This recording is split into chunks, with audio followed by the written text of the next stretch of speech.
Mr. Chancellor, Mr. President, Dean Macklem, distinguished members of the Platform Party, parents, guests, and most importantly, the graduates, good morning.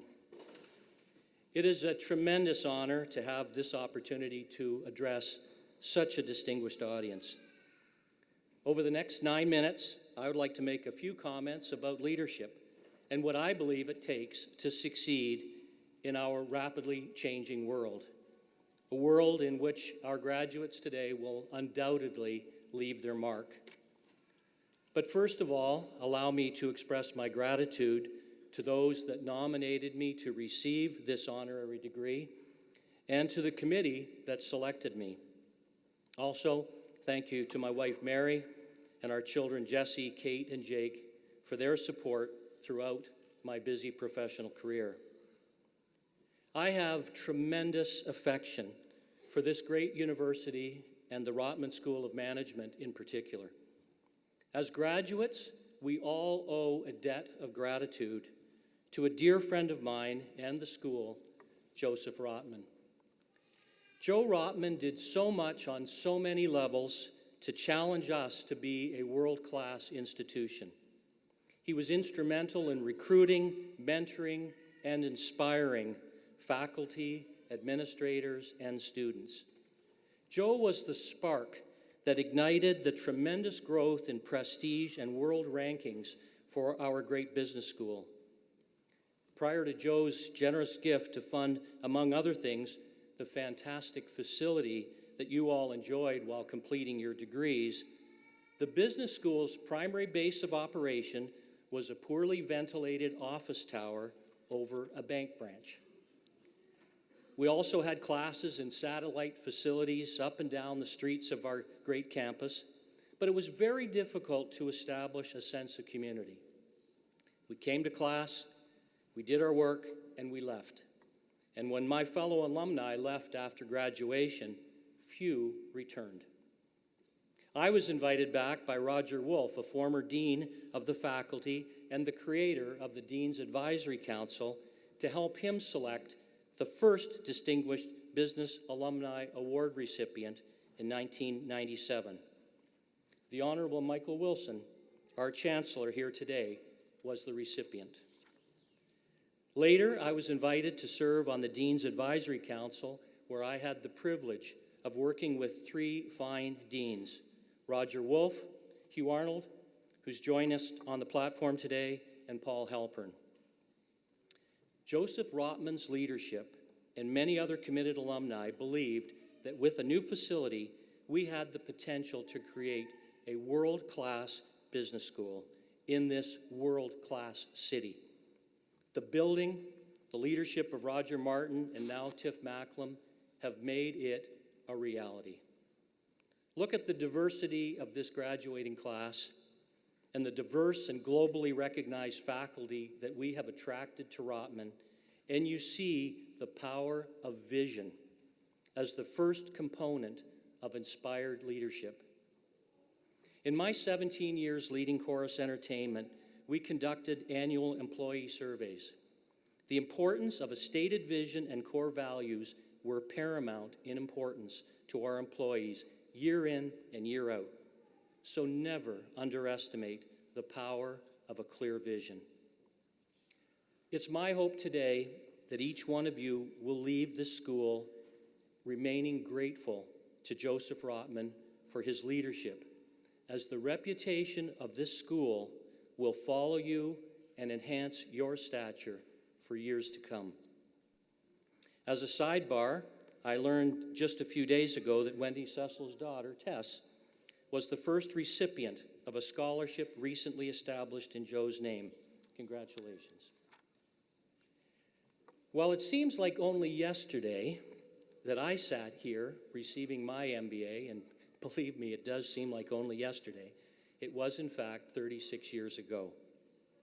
But as long ago as it was, I can attest from experience the sacrifices that each of you have made to be here today and the tremendous achievement each of you is being recognized for. And I always say you can never say thank you enough, but you can never say congratulations enough. So let me once again lead our crowd in a congratulations to each and every one of you.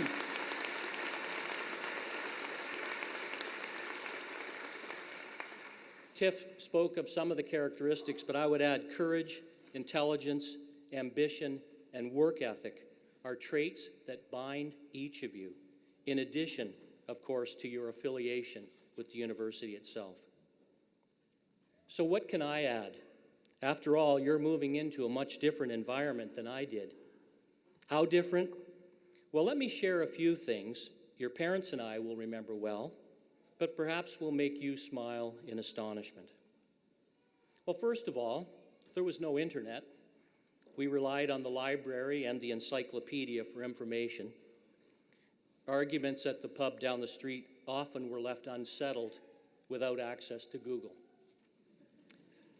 There were no smartphones. We used rotating dial phones. We sat on the floor to have a conversation as the phone was attached by a cord to the wall. Or when we were away from home, we put a dime in a payphone in a rectangular box on a street corner. We certainly didn't stream content. In fact, we only had a dozen or so channels, so we had to get up from the couch to change the channel. We drove our son Jesse home from this very Convocation hall in a Snuggly wrapped around my chest in our MGB convertible. Car seats were optional at the time. Today, I suspect you would be jailed for such behavior. Finally, I traveled frequently at that time on business, and I would sit in the non-smoking section of the business class. That was row 1 and 2. The smoking section of business class was row 3 and 4. So obviously, much has changed, but what are two evergreen truths of leadership beyond the importance of vision? First, do your best. For you to succeed, someone else does not need to fail. When my son Jake was looking at my remarks on the weekend, he said, they should have told us that on the first day of Rotman, not as we were graduating. So some of you may know what that means. But again, for you to succeed, someone else does not need to fail. I have never felt a need to compete. Yes, I like to win, but only if it happens by doing the best I can do. Do that and let the chips fall where they may. What did doing my best mean for me? I've always been a values-driven person. Peers, boards of directors, and those whose work I oversaw knew what to expect from me day in and day out. I was always respectful and willing to heap praise on those that deserved it. I wrote hundreds of handwritten notes to others, congratulating them on their success, big and small. So many times over the years, I have had a colleague come to me and say, I still have that handwritten note you sent to me. And yes, I continue to write handwritten notes even after the arrival of email and Twitter. What I tried to create throughout my career was a values-driven win-win culture. Establishing the right culture is critical to success. A toxic culture, such as we seem to be reading about every day at organizations like Uber, is one that you as graduates want to avoid. Second, take chances. Be courageous. Trust your gut. When I think back about the game changers in my career, it was when I took my own path. Getting my MBA, when my boss told me it was a waste of time as I would learn all I needed to learn in the workplace.